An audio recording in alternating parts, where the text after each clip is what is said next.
any aggro Ivy play. We haven't seen anybody push inside of T-Con. It's really just been Cloud9 playing responsively. They've never done Shroud has always played Ivy so passively in his history, and it's always been a really weird thing where he's super good at playing it passively, but you gotta point out that every top team is putting tons of aggression on Ivy, and you can't just be the one team that doesn't and expect to win games. And teams like Virtus Pro would always bully them at Ivy for that reason. SK as well, and it's a different roster right now, but it feels like it's like 3 subs. So it's going to be another one of those moments where CLG is going to barrel into the B bomb site. Of course, that quick flank is a threat already.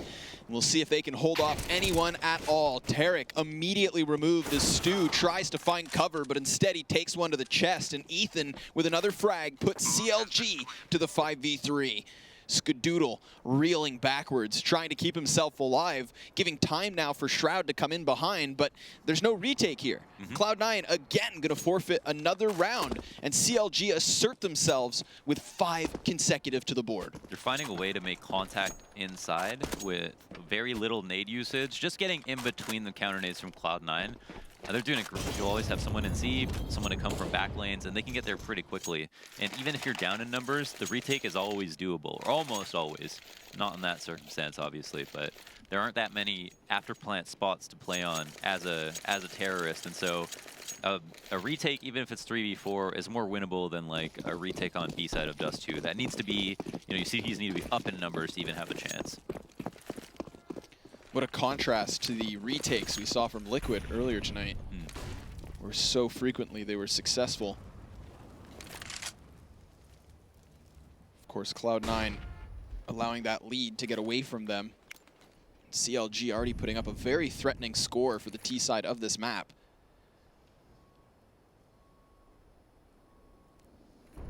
But again, a similar setup. We've got Rush sitting to the bottom side of ladder. Still Shroud passively playing on Ivy, and this 2-man B stack. So Cloud9 not looking to complicate things, not looking to take initiatives, but rather try and hope that their response finally works out. So as long as CLG aren't putting any pressure on Ivy, this setup is weak when a team is putting pressure on Ivy. If they're not, it's fine. And they have 2 players inner, even though CLG are going inner, and they still can't hold. So it's funny because they are a little bit too static, but even in this setup, they should be fine.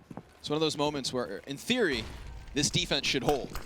But it seems like Cloud9 are just puncturing their way through. Tarek taking 2, that's big! As the 3rd man falls from above, Rikke finds 1 frag, but Stu the trade. And this could be the opening that Cloud9 needed, but FNS from the backside will remove a man on A site. And 20 seconds left is not much time for CLG to work with. At least they've got the smoke to allow the entry in. However, the fire blocks things off. Both players getting quickly quelled as Stewie from on high finds a 4th round for Cloud9. Yeah, and that's one of the first times we've seen Stewie really do a good job in this game. And so he found his footing, great flash there to help him out. And obviously, that 2nd kill on Cutler coming out was a big deal. So Cloud9 within 1 is great for them. CLG tried to do the exact same thing that was working for them, and it's hard to say whether or not they shouldn't, because it's really up to Cloud9 to prove they could stop it, and on that previous round, didn't even kill a single person. So you can totally understand why CLG would want to try that play again, and that it hasn't worked, they can go back to the drawing board, or they can keep that in their pocket for a future round, just to change things up. Rush, and people can play really aggressive at ladder now because it's extremely difficult to catch anyone off guard. People throw all kinds of nades to try to catch people off guard just to see if there's anyone standing down there eventually. And sometimes you want to go down dry, sometimes you just want to throw 2 people there to make sure you trade. Going 1 for 1 is sometimes okay, but you definitely don't want to simply go down and get killed. Huh. That is a cool Molotov. A work of art, some would say. But that work of art is smothered by the smoke of Cloud9. They extinguish the flames, and it's extinguish the opportunity for Ethan to skewer that bomb site. He's not going to be able to catch anyone up towards T-Con. Despite there not being anyone there, it's Stewie who's pushed up in Brown Halls, lines up 2, but takes neither of those frags, dealing damage instead towards both. It's a double op setup on each side. 30 seconds left to play off of, but Tarek holding them inside of ladder and looking for another. We do have CLG entering forward. Shroud able to catch another kill as the frag sails over. So much damage dealt and not much time left to play off of. Cutler desperately trying to find an opening, but it's left only Ricky. And if he's gonna die, he wants to do it before time runs out. He's found one kill, and now he just needs to hide. Stay alive and keep that op grandfathered into the next round. Yeah, and at least they have that. Cloud9 proved to be resilient outside. The kind of like inner throwback to outside didn't work so well. They didn't do anything to neutralize the op, and there was no way for Ricky to get that opening kill once Tarek had moved to the opposite side of Bomb Train, which he seemed to be kind of tunnel vision on. So now we're 5-5. CLG still have a ton of money in the bank. Cloud9 have to still prove that they can string rounds together, which is a big problem for them. And even though they're 5-5, CLG have more rifle rounds in their name.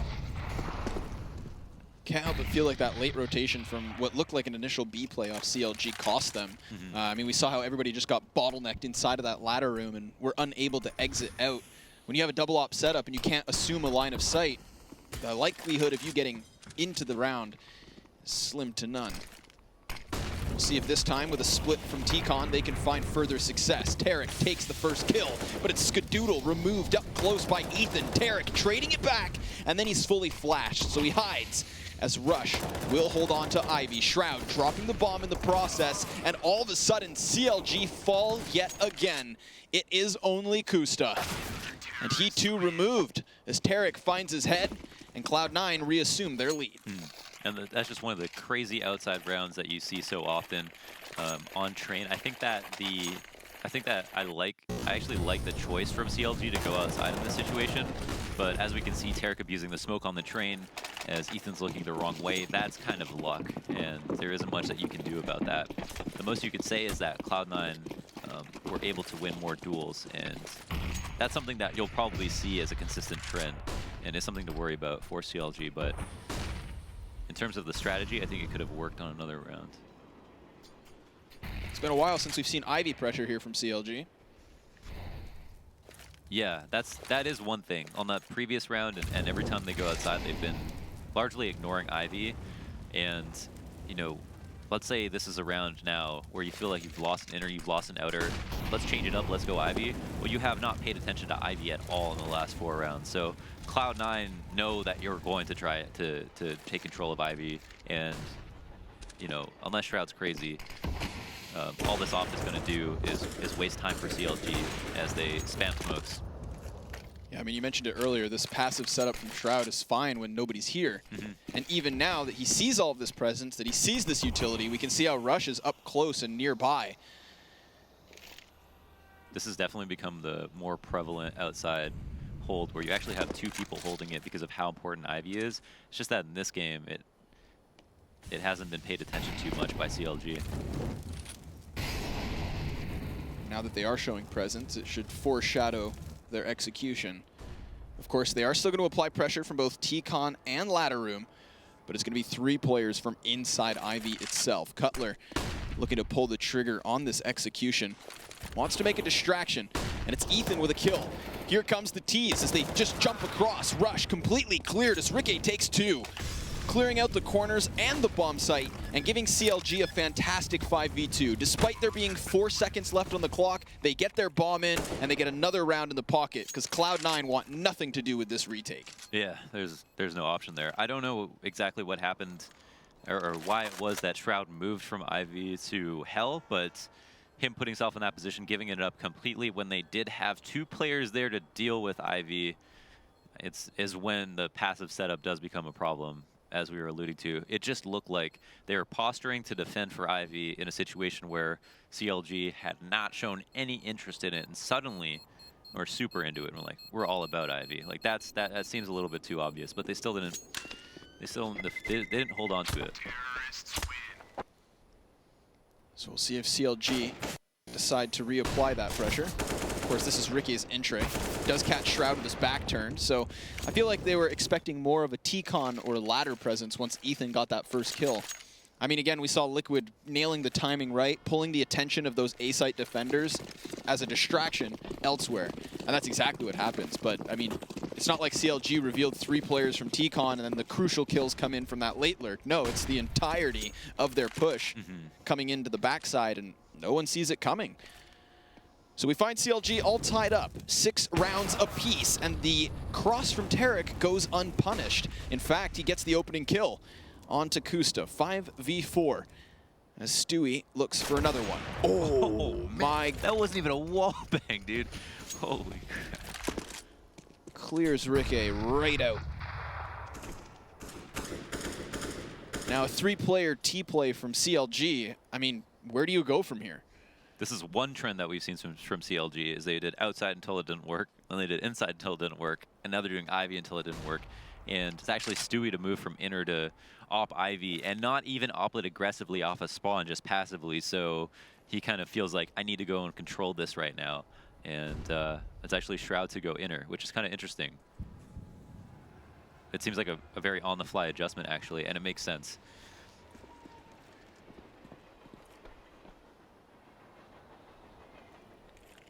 Now inside is where CLG will go back to. But it's at this moment that Stewie 2K has made his way back as well. Finger on the pulse of this round. Nothing that CLG can do to surprise him. Yeah, this is that standard setup that we saw not working out for Cloud9 before, when they were unable to hold B. But with a 5v3, they should get this in their pocket. Stu allows the cross, and that's now the bomb on site. But Shroud up close looks to fight, removes Ethan, and then Cutler, stopping the bomb in the process as Tarek comes in from behind. Cloud9 with a convincing win in the 13th round. All 5 players stay up. All 5 players stay up, and the interesting adjustment there is that Shroud actually starts playing inner right off the bat, and has been doing pretty well as well. So a good on the fly. You have to be ready to be able to do that. You know, if somebody's not playing a spot very well, like Stewie wasn't doing a great job inner. He had a round or 2, but only when he got assistance, only a couple of rounds in. So him being like, all right, me Ivy, you inner, after Shroud just kind of messed up at inner as well, or at Ivy as well, just made a lot of sense. I wonder if they're doing the exact same thing. No, Shroud's actually back to Ivy. Yeah, if we've seen 2 players switching position, it's been Shroud and Stu. Between Ivy and that B site. Now the adjustment is that they're using an op solo inner. It's not the weirdest thing in the world. It's easy for an op to stay alive. You can play very far back or from a number of positions on different trains, hold both upper and lower, and you always have the option to play for an after plant situation as a CT on train on inner.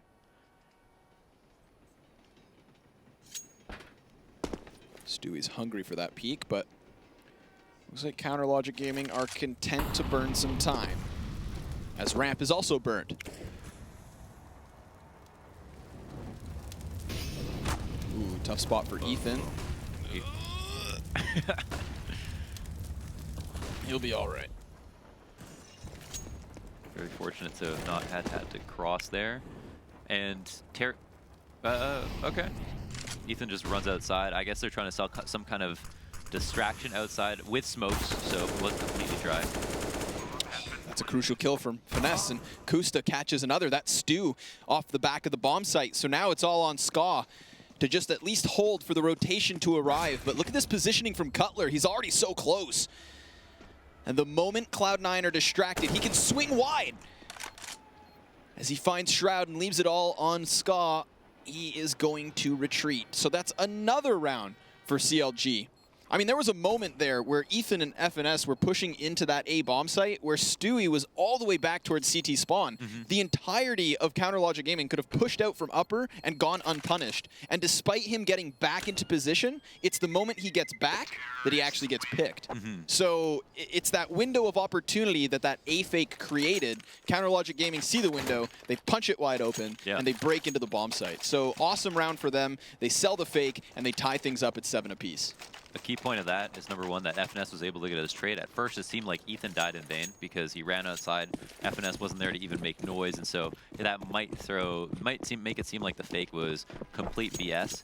Instead, FNS, excuse me, actually gets a kill, and more than that, they committed 2 players to outside, which is great. So even if those 2 players died, the CTs are still going to take you very seriously because they're assuming that they know at most only 3 can go inner, and they can definitely play it a lot lighter. So 1 round will be the difference in this opening half, but who takes it is the question. We're left with FNS, jumps wide to his demise, gets immediately taken down. And that kind of play should be punished. So it costs him, but Stewie gets distracted over towards ramp, and down he goes as Ricky looks to assert himself vertically on this bomb site, getting up close and aggressive. But Skadoodle's already rotated from that CT spawn. Rush by his side. In fact, all of Cloud9 have arrived. And it's Kusta with the next kill. Now that smoke's going to allow for Ska to get above and find an angle, but he doesn't hit the shot. Instead, Ricky finds his head and the 4v2, but he's dinked up through smoke as Shroud finds a bit of a response. There's not much time to work off of. Not a single kit, not a single smoke, and only Tarek left standing. He goes rapidly to the top of the ladder, drops the op, but with 14 health, he has no time to win this round. The bomb's fired out, and that's it. CLG, 8-7. Yep, solid half. That's it. And we're just going to take a look at some of the highlights here from both CLG and Cloud9. Some nice plays throughout the entirety of that half. Of course, unlike our opening 2 maps, it is not a one-sided affair. It is very close as can be. And that's a reason for each and every one of you guys to stay tuned here at the ESL Pro League. We'll take a short break in between maps. See you soon. ESL Pro League is brought to you in part by Intel, the City of Odense, GeForce GTX, Lenovo Legion, Bedway, Pay Safeguard, Logitech G, Mountain Dew League, Xfinity, and ESEA.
Welcome back, boys, girls, and everyone in between. We had a fantastic first half here on Train between CLG and Cloud9. CLG obviously walking away with that 1-point difference. And if there's anything to praise, Launders, I would say that that was a very dynamic first half and T-side from CLG. Yeah, we saw them hit A, B, and Ivy. Yeah, that's true. And Ivy is kind of that third thing that's so important that it deserves its own kind of site, I guess. I think it was interesting how they did move from what worked to the next thing that worked to the next thing that worked, and threw in some mix-up as well, and it did give Cloud9 such a hard time trying to keep up with what they would do next. And by the time they figured it out, the half was so close that the only thing that was really keeping Cloud9 in the game was good mechanics, I want to say. Also, there was a good adjustment where they had Stewie hold on to Ivy that one round. That Shroud went inner. They had a good adjustment where they had Stewie pushed up inner with another player to support him while he was at spools. That got him a couple of rounds, bailed him out of a situation where they would have had to save following that round. But apart from that, there was a lot of bad things to say, I think, about the way they played. How about timings? How did you feel that kind of cohesed? I mean, we saw a lot of moments where Cloud9 were forced into a save. Obviously because they weren't getting into position in order to contest those retakes. And earlier tonight, we saw retakes were the name of the game, at least for Liquid. So I think that comparing those two teams, that's one of the biggest differences, is that Cloud9, if they were able to hold initially, we're going to hold those bomb sites. I mean, we saw it most on that A site, as opposed to B, where they always seem to have to save. To me, that kind of stood out, was that lackluster rotation. Yeah, certainly. And CLG, again, we're doing a good job, especially on inner, where they were able to sneak out onto the site and then hold for a second, or be able to do some kind of contact play, even on a rifle round where they had so much money to work with, which probably caught Cloud9 off guard. And something you don't typically do, right? It's like not use grenades and hit a site, and then just use 1 or 2, and to be able to get 3 or 4 players out without having to deal with someone spraying them down as they come down the ramp, for example. So that's something I quite like, that I think a lot of teams can get away with versus any team if you have the right moment. And if you watch a round on inner, for example, of any team, that player who's playing inner is not watching the ramp for the entire round. There is always an opportunity, and sometimes you can bait that opportunity out where you can either just walk out lower ramp without using too much utility, or perform some kind of fake. Got utility on 2 players of Cloud9 here in the second pistol of the first map of the second series tonight. It's a lot of seconds. Very patient is this pistol from Cloud9, so not looking for an early bash, but rather a later execution. And CLG, they're fine with this. I mean, we see both Ethan and Cutler to the backside of the B bomb site. Of course, B is such a good site to go for the retakes. And interestingly to note, Cloud9 does not have a Molotov, which is a very common utility play if you're going to go for this late B execute.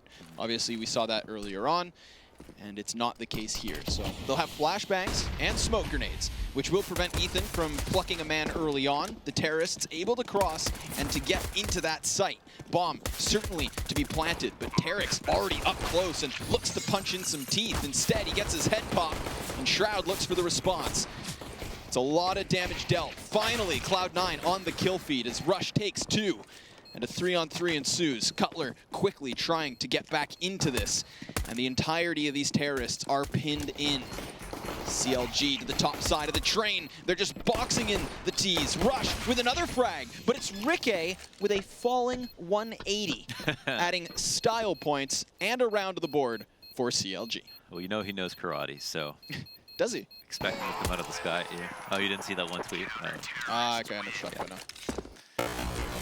But yeah, good stuff. I mean, again, the only reason it came that close was because Rush was able to get those 2 opening frags, as you mentioned, which were super nice, which were definitely good kills.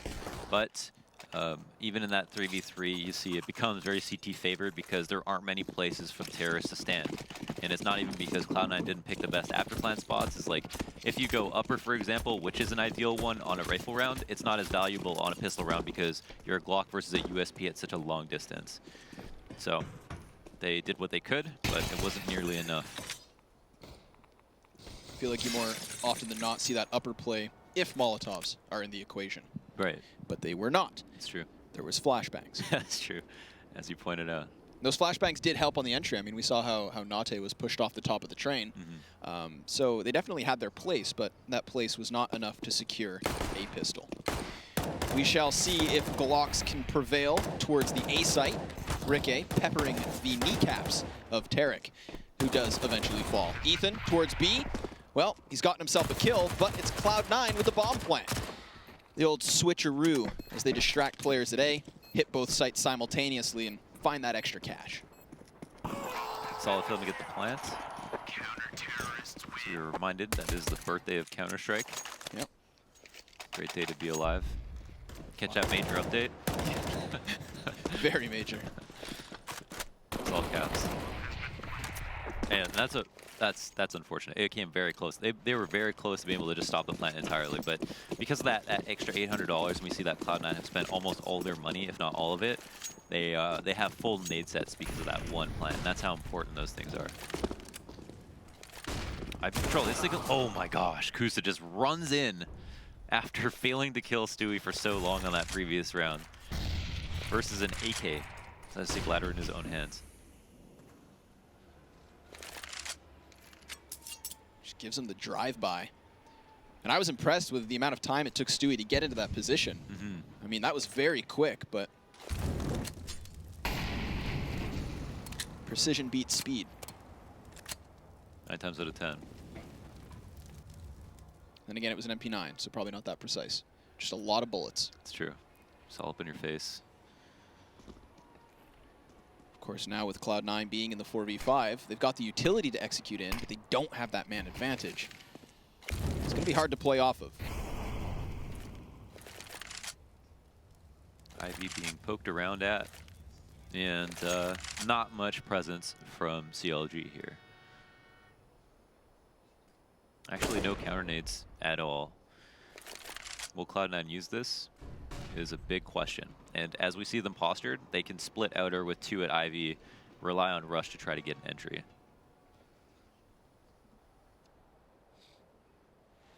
But yeah, they're just falling off. Wow, it's just like no one is watching this. I don't understand how this is okay, but they're playing for time. 15 seconds left, but now Cloud9 starts to strike. Cutler finding a quick trade frag, and there's only 10 seconds left, so he just needs to survive. Kusta removed from a flying Shroud. But now here comes Cutler, and he is still standing, but Shroud tries to escape. With a second left, his life is removed. So at least he keeps that money moving forward. But what a heartbreak of a round for Cloud9. I mean, you said it, so much real estate was given for free. Yeah. They just do nothing with it. Yeah, it doesn't make a lot of sense to me just because it's like, it doesn't make a lot of sense to me that CLG win, and then it also doesn't make a lot of sense to me that Cloud9 weren't able to like do more with that. So I think we see when they came out, they could have kept walking, but that time was going so low, they just felt like they had to run. Little did they know if they took a few more steps, they would have been offered up a kill for free and probably catch another player off guard. And with the timing, they could have seen that sandwich player as well. But what was it? Wow, 5 smokes, 0 flashes, and all for the sake of guising the plant so that they can likely get on the back of the train, bomb train.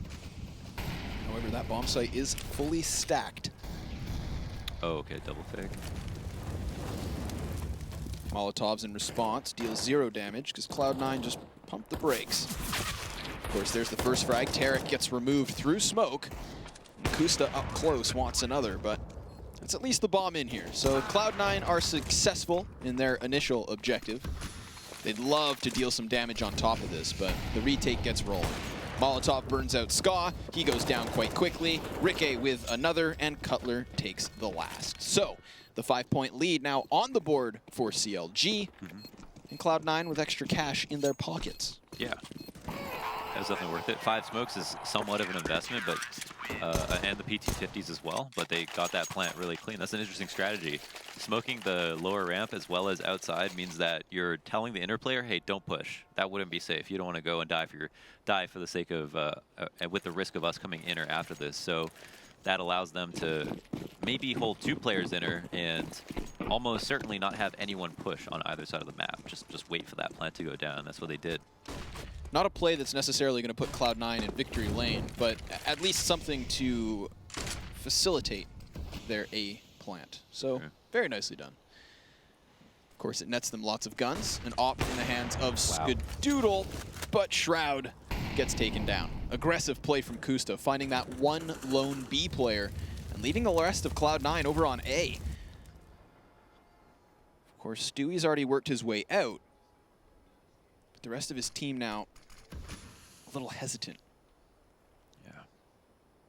Obviously, Stewie trying to put pressure on Olaf. A spot that you can be very annoying in. And Skadoodle has been baited. I don't know if he's going to check this corner now that presence has been made, but oh, it won't matter. FNS gets smoked out, and there's actually 2 players back here, both making noise. Oh, Skadoodle gets tagged up, though. Heavily hit is the opper of Cloud9, but the bomb still able to arrive. Rikke from the heavens above reveals himself, dropping Stu. The 5v3 is what we're left with. FNS yet to swing out, but Tarek baits him in, catches the headshot up close, and Cutler takes his place as Cloud9 retreat into the trains themselves. Now Skadoodle's still positioned towards Ivy, and it's not going to be a split. Ethan finding something for CLG, but it's a 2-on-2 regardless. Skadoodle's flashbang finds another kill, and Ska is locking this out. It's all on Ricky, and he too will fall to the sniper of Cloud9. Great afterplant. Yeah, great afterplant. That is such a dope flash. I mean, he had them both blind for the full amount of time possible. So, you know, and in that afterplant, that time is so important. Critical win there. They do it off the back of taking Ivy, which is a huge win for them. CLG haven't been playing Ivy properly, and Cloud9 weren't abusing it properly, considering the fact that they were giving it up. And now they've really got to learn that lesson. I would, if I were Cloud9, continue to at least make presence there, put a lot of pressure there. I doubt that CLG are ever going to feel comfortable just based on the way that they're playing it in trying to deal with heavy presence at Ivy. But yeah, right now, quiet affair on that part of the map.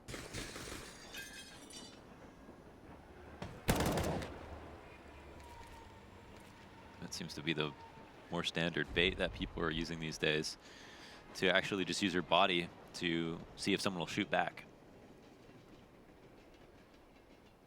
Who needs kneecaps anyways? That's right. Tony Soprano quote. Cloud9 starting to double their way back towards B, or at least moving that bomb closer to it. I feel like that's pretty go-to. If you feel out the entirety of the map, if you see that the defense isn't getting aggressive or trying to make plays, then just resort to that standard B-side execution. I feel like it's definitely the easier plant of the two. Mm-hmm. And it looks like maybe that's what Cloud9 want to play off of. Just get the bomb in, try to hang on.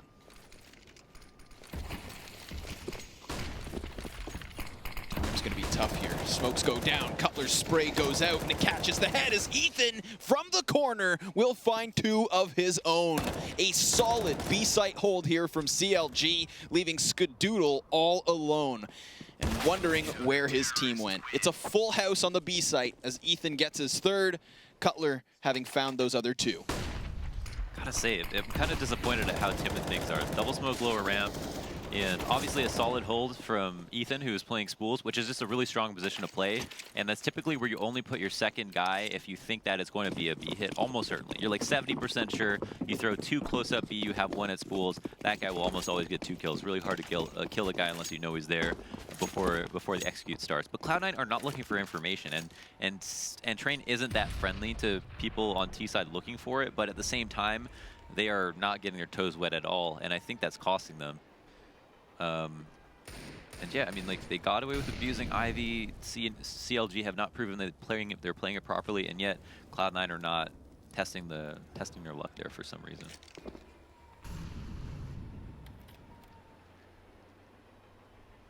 Try to put that Deagle up front.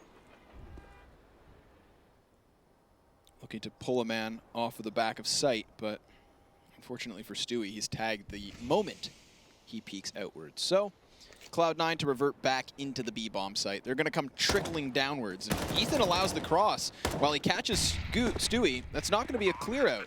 The bomb does more damage. Tarek dropped to the mid-20s, and Ethan wants this frag. Now, do they reveal rush? Yes, the fire forces him outwards, and Ethan's still able to catch it. So decent enough from Cloud9. They get that extra bank in their pockets, but even their flank is unraveled. Now Shroud finds one, some damage dealt, but that's all Cloud9 get. Mm-hmm. Yeah, not a bad round for either team, except for the fact that Cloud9 can take anything they can get. I think it made more sense for CLG to not worry about denying the plant so much as staying alive, so I actually quite like that Ethan's playing far back in this situation, since it's not dire straits for them, and the only thing that could go wrong is them completely blowing the round in a situation where they're 2 away from match point. And overall, patient play, 3 kills, and he's really been piling it up on B. So I feel like that's one of those rounds where it's like we congratulate both teams because CLG hold and retake, but then, you know, Cloud9 also get their plant and a little damage. Unfortunately for Cloud9, you can't praise that as much as you would if it was the beginning of the game. Yeah. I mean, we're 8-14. They need more than that now, or else they're just letting this win slip. Sure enough, if they keep up this trend, CLG close this game in a matter of time, maybe before Cloud9 can even get those double digits. Now, at least they've been able to afford themselves the full utility coupled with the Kalashnikovs, but no op for Skadoodle to play off of. So it's Kusta alone on the cannon, and Cutler up close towards the box halls. He's got FNS to watch his backside, Ethan towards the ladder. And a little bit of movement here from Cloud9. Some success as they do take Ethan down, but Rikke finding 2 frags before he too's toppled. Kusta retreating to the safety of Ivy will be smoked off, and Cloud9 could still find this bomb plant. There's a chance here. How weird is Kusta gonna get though right now? He's pushing through the smoke. He denies the plant too. Oh man, and he gets away with his life. Is it really happening? FNS gets a kill, and it's just Stewie 1v2. Stu allows the cross back, and 35 seconds left. FNS gets aggressive up close, and he'll take it. Wow. Creeps his way forward and finds 15 to CLG. This was Ricke's 2K, stopping the first man on T-Con and the second to follow suit. So he does his job. Yep. Sure enough, Ethan's cleared out for free, but when Rikke cuts off the other head of the snake, all is fine and dandy. Yeah, definitely. And it did get close there. You know, the fact that a decoy worked to get them down ladder and Stewie get in the open and kill is one thing. Ricky really did need to pick up the slack, but when Kusta decided to right-click that smoke out and push through, that is that's where it's like, okay, that's a really confident, interesting, good play, and it was a bit risky, but if he didn't deny that plant, that round could be over. So good stuff, good heads up move by him. And C9 calling a attack pause might be a little bit late. It's clear that they're keeping things as simple as possible, and I think they've always been a team that could always fall back on their aim, and sometimes it's better to not make aggressive plays if you're like that, especially on CT side where you have the chance to lose one person because of a flashbang, when if they were all playing for themselves, then they're likely to just win a duel straight up, long range, something like that. And I'm not sure exactly what they would be talking about in this situation, but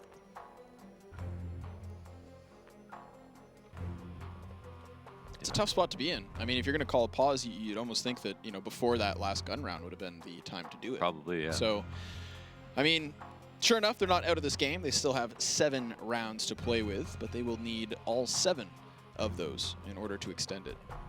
Looking maybe for double digits. Again, I think it's a little bit too late now.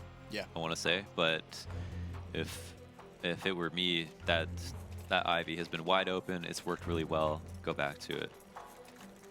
I mean, we praise CLG for their ability to try new executes, try new plays until they didn't work out, right? They started off with those B hits, and then they transitioned towards A using ladder and T-Con, and then towards the end of the half, they started to employ Ivy. I can't help but feel like Cloud9 need to do that same thing, because despite the small successes they have found, finding bomb plants, finding open executions, they've hit a bit of a wall, and they haven't tried to find a different route. Certainly would result in more rounds than they have right now, that's for sure. I mean, now with tons of utility, they have favored utility over bigger weapons and are going for a fast T-Con hit. Finesse stands near sight. Kusta gets burned up a little, and Stewie will pepper him down. Of course, Rikke still standing above, does have the advantage of the M4, but Cloud9 with the advantage of the plant. Skadoodle with a Tech 9 just blasts him off above. CLG have to come in for the retake, and this is a 3-pronged assault. Cutler to the ladder. Rush tries to dodge the flash, and instead he will die. Ethan up close versus Skadoodle will spray away for the next one, and Cloud9 start to unravel at the seams until Shroud stops it. So it seems like Cloud9 might still be in this. It's all on Cutler. With 64 health and an M4, time is of the essence. Knowing this, he starts to retreat, and Cloud9 find another round. Yeah, I guess well played. That was, wow, 2 players saving their lives as well. I mean, they wouldn't even been able to get, they would have been super low, 3,500. In this round, instead are able to drop. That's a big deal. 6-round differential. They still have hope. That T-Con hit should not have worked that well. Kusta was stuck in a position where he didn't have any information and decided not to move because of it. I mean, yeah, there's all these players running a T-Con, but it's like he's got 2 other teammates outside that haven't shared that with him. Otherwise, he would have certainly either moved or at least turned his crosshairs to deal to deal with the fact that his teammates couldn't stop it themselves. Of course, Cloud9 utilized a pretty rapid execute in that last round. They kind of had to, seeing as their buy was pretty pathetic. Yeah. This time, with the AKs and AWP back in hand, they are just going to slow things down. And of course, these are the kinds of rounds we watch CLG win. We'll see if that pause paid off for more than the one round, and if Cloud9 can continue the comeback. Yeah. See, look at this. No, like absolutely no Ivy presence from CLG, and it's on the round that Cloud9 are completely walking up it. So you look like a genius if you're not there and the other team isn't either. But in this situation, Cloud9 are just doing what they need to do. I don't even know how that works. That's crazy. What a 2K. Timing can be so finicky. Costs 2 lives on CLG. Finesse cowering in the corner, gets cleared out by Shroud. And that leaves only Cutler and Kusta. So another one of those moments, Launders, where we talk about how CLG were leaving Ivy open, and Cloud9 exploit it entirely. I mean, of course, that entire Ivy push is only allowed to unfold so easily because Tarek gets that jump out and 2 free frags. Yeah, but Tarek actually only activated himself because his teammates were all the way at the end of Ivy. So he was like, all right, I'm going to be the first person. As soon as I take contact, you guys are going to come out. He was really just clearing ladder. He was going to continue with that outside hit and then have his teammates come out Ivy following him. So, you know, he was just fortunate to find that ladder, that player at ladder. But with no one contesting them over there, there was no way they could have won. And yeah, I mean, I just want this game to end with Cloud9 continuing to try to abuse it and just like reinvent themselves and see if CLG has any answer for it. That second kill is obviously just a monster flick, like one of the first bullets going right to the head. Tarek has 25 frags, actually. I mean, if there's one thing that we cannot take away from Cloud9, it's individual ability. Yeah. And the skills to kill. So, nice display of marksmanship from Tarek. But as you said, are CLG going to be able to respond to this? I mean, there's a clear exploit in their defense. That was Ivy. The Ivy that this time they tried to stack. So instead, Cloud9 just gear up for a rapid B hit. They already find their entry in, and the AWP of Stu can block off Zed. Yeah, it looks like just off that one kill, CLG are going to completely give up the rounds. Poor Ricky hits Rush and gets killed by him. 96 damage. So you've got to say, maybe at the worst case scenario, C9 set themselves up to double peek him, so he would have been traded. Rush might have died. Maybe the retake would have occurred. In this situation, it's the worst case scenario for CLG. Instant save just because of how fast that kill came out, knowing that they have no one to give them info on players that are taking the site, and they haven't baited out enough grenades to make sure that the after plant is viable, or the retake is viable. 5 alive for Cloud9, lots of money, and it doesn't really matter how much money they have as long as they're able to supplement their grenades one more time, as long as they can get an op when they need to. And as for CLG, I think that was actually a tech pause.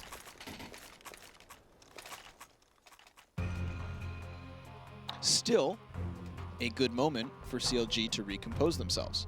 I mean, they're going to have that tactical pause in their pockets, as this is a C9 technical pause.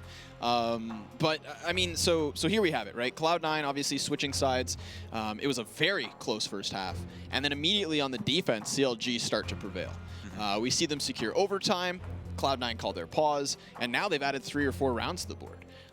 So they've definitely paid off by taking that pause. Again, I think we see them re-gear towards Ivy, exploit that, the hole that we ourselves mentioned. And now all of a sudden, we're just waiting for CLG to find their response. That's kind of the moment here, right? Like, was it too late for them to take their pause? Did they find these rounds too late in their half? Had CLG already secured the W? Yeah.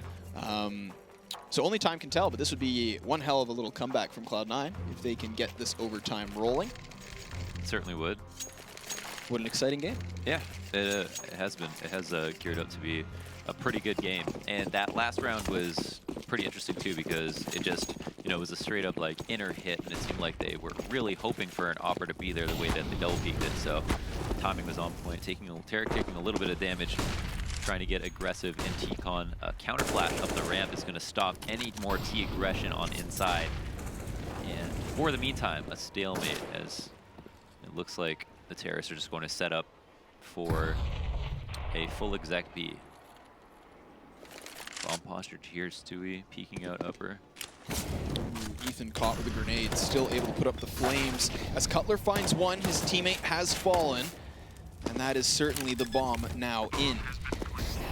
But a fairly fast flank, as CounterLogic Gaming have 2 guys coming upwards, and they are going to box in Cloud9. As long as Cutler and Finesse can hold off on the bomb site, then the entirety of Cloud9 are going to get pinched here. Tarek looking to kick his way out of this box. It's Finesse to the top side of the train. Kusta on the ramp, up close. No scopes going every which way, but it's kills for CLG. Tarek taking 2, and already Cutler's on this bomb. He's gonna try to stick it. Not like this. Cloud9 lose map 1 as Tarek dies after the fact. What a way to end it. Yeah, wow, what a way to end it. Congrats to CLG. Good performance. We saw that dynamic T-side payoff in the beginning, and Cloud9 not able to find an answer until too late each time, even with that pistol to their name. So overall, solid performance. A couple of mistakes there for Cloud9, but with 3 basically, 2 new players and 1 that didn't know they were going to be playing again, not a bad showing. No, not at all. Especially not after the player break, where CLG is one of these teams that have, stuck to their core, have had just time to practice if they so chose to play. But great game to kick off a second series of the night. We are, of course, going to bring in our analysts and host. So, gentlemen, she's all yours. Who said it's a she? Regardless. Are you assuming? Either way. Yeah, don't assume I'm that. very offended. I mean, it obviously starts out. I mean, this is a conversation we've had about CLG ever since FNS rejoined this roster. Was they just looked more dynamic about how they play the game, how they approach it. A lot of that fell onto I'm a Pet, who had a great surge in interest in how well of an analyst and how well of a job he was doing in that role. But there's no doubt that FNS has been great to this team. And again, I mean, shocking opening start from them, just piling it on Cloud9 early on in that first half. Yeah, even though FNS was not, he was way down in kills and whatnot, but the important part is they won. And the system and how they play is very methodical. They're very patient, especially on retakes. And I mean, it helps. I mean, they beat C9, and they're a playoff contender team, I think, if they can keep this momentum up and keep playing hard and practicing and all that good stuff. Well, let's stick with this start, because I know you had an inner execute that you wanted to show on CLG that actually turned out really well for them. So yeah, so on this inner execute, I just like the timing on all the smokes and flashes and how they wait when they peek top ramp. So right here, they're waiting for the Molotov. Okay, let's just wait a couple seconds. A little patient, it's okay. And now they smoke and flash again. They're gonna push the sidewalk together as a team. They're peeking the weather. Nice shot by Cutler. And as he's peeking this right side, Nadi's pinching young Stewie 2K on the side, and it looks very nice. And I just like the discipline and the coordination of CLG, and it really shows that they practice in the server, they dry run, they talk about the routes that they take in the game. Yeah, I mean, that's a very strong take. Did you see anything out of that as well, James? Yeah, so one thing I think that helped make this strat work, and it's something that Eric's been talking about for a few seasons here at EPL, because I remember I was going through the analysis portions from last season so I could come here today and, actually talk. It's showing. You're doing yeah, a so job. I wanted to, live up to Eric, be able to stand next to him and say something. But basically, last season, he's talking about how you do things earlier on in the game, early on in the half, round 1 through 5, that actually set things up through the later rounds.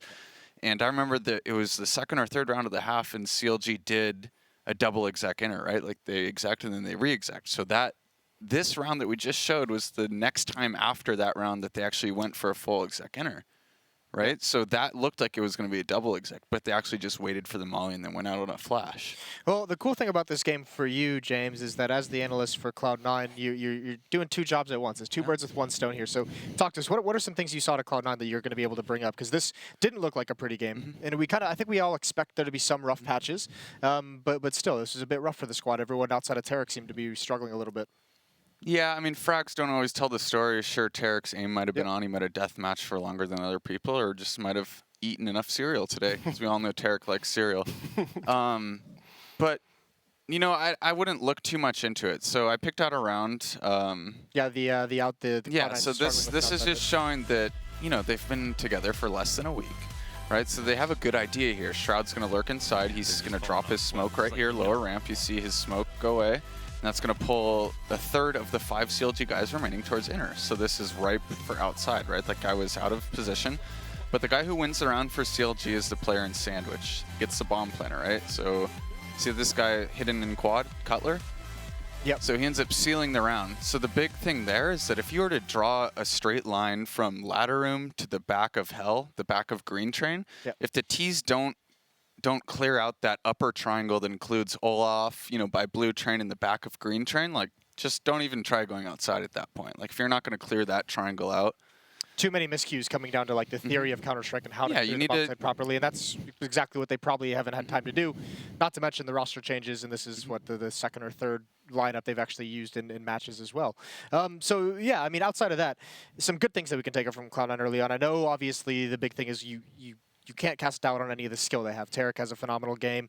You have Rush, you have Stewie, and you are going to have automatic eventually. But what are the things to work on? Is it just that theory of Counter-Strike of making sure all the fundamentals, all like the progression of taking a bomb site is nailed down? Yes. They're just going to keep getting better and better, in my opinion. Yeah. I think that it's going to be an upward slope, and they're going to keep learning on how they mesh well together. Because I know their CT side spots were not what they probably wanted to be right there. Right. And it was their CT half, which was the weaker half, right? They should have gotten more, right? By average, you should get more rounds than that on CT half. Right. Well, either way, they're going to get a little bit of a break. Train was a struggle for them, but the next map is going to be Cobble. So we're going to go to a break as well where the players rest up, get things figured out for that second match. And when we come back, it will be Cobblestone to end the evening. Stay tuned.